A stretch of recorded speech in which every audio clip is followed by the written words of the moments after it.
na-spotted ang real-time couple, na si Katrina at Chris. Nasa bahay ni Chris ang mag-ina na si Katrina at Katie.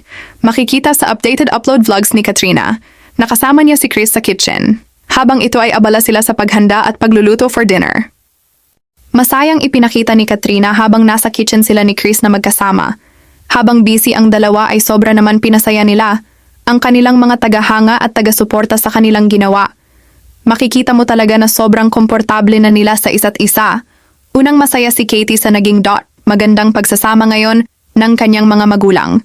Sa isang clip ay makikita natin na may paakbay si Katrina kay Chris habang may inabot ito. Palihim naman itong nakasmile si Chris sa ginawa moves ni Katrina. Kaya marami naman mga KKK community ang kinilig palagi sa naging tambalan at pagsasama ng dalawa. Yung manong ka mo, di mo ginalaw. Matagal na yan? Kala ko ayaw mo magpamassage, anak. Nag-CR ka kasi, kaya nagpamessage lang ako kasi. Kamusta yung massage? Good po. Harder po, kaya po. Ganto. Sakit likod mo, anak? Katie, love you.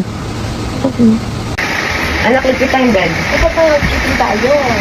Housekeeping? Tawag tayo. Housekeeping! Housekeeping. Good morning. Morning. Ligpit tayo, ligpit. Yay! Good morning! You want etlog? Etlog. You want? Yes. Nag-cook papa mo ng etlog? Babay na. Ha? Mamaya. Dapat dito na lang tayo din nag-sleep eh, sa sahig. No! Why? O, di ba? Yes. Ilang days tayo dito matulog? 3 days daw. Ang sabi ni Char, ang sabi ng papa ko 15 days. 15 days? Sa room natin, anak. Yes, kailangan ko nang umuwi eh. Hug, kiss mo. I love you. Love you.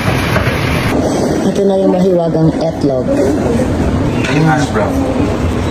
Thank you, Mr. B. Natulog yung hash brown.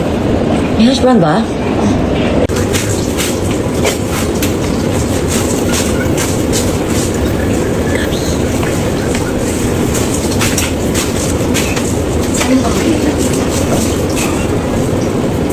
Ay, akala ko itlog din to.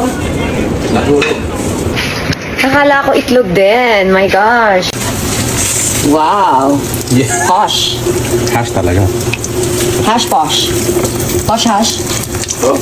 Ang posh ng ano mo, oh, hash brown. Diba? Yep. Tiling. Grabe. Ay, yung pang yung manong ka mo, di mo ginalaw. Matagal na yan? Diba? Ah. Wala ka sinusigan. Oo, kailan ba yun? Oo, dapat inumin siya.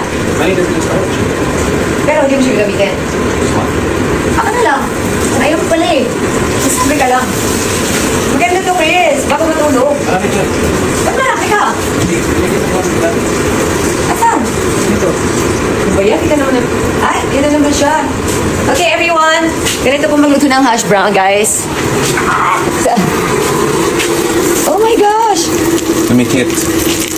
Wala na. Dahil sa ano, di ba? Ano ba yan? Wala pang hawakan yung lutuan. Ang hirap talaga niyan, Chris. Kaya nga, hindi ko mahanap. Nakakaloka. Andito yun. Coffee time! Ayan, what happened here?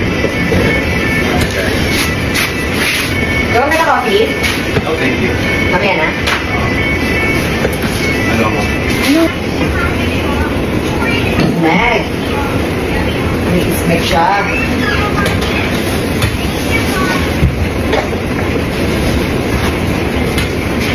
Chris, Yo. seryoso, okay to every night?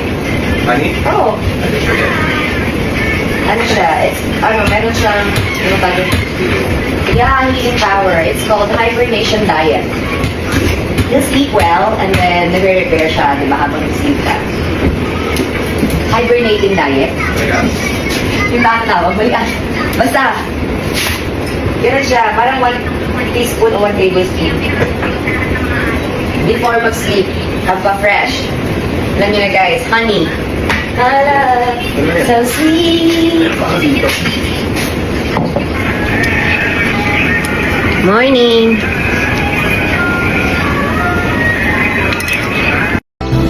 Sumama lang kami kasi medyo malaki yung hyperbaric. It's okay. Sobrang na-energize talaga kami sa hyperbaric, guys. Diba? Kaka-energy pala dito, guys. Oh my gosh. Ay! Ano? Hey. Yan. Toot na lang. Natoot ako doon. May Katie din kanina. Na round 2. Una si Katie. Tulungan mo na siya sa mga alahas. Oo, tignan mo siya. Paano siya matatapos, Day? Chris, balikan mo daw. Balikan ka lang namin, Pwede ba itimbang ko? Nasaan labag ng mga alahas? Yan, thank you so much, Mr. Lawrence, for your support today. Kita ka ba yung medical? Wait, alis ka na. Alis na siya, guys. Wag. Go, alis.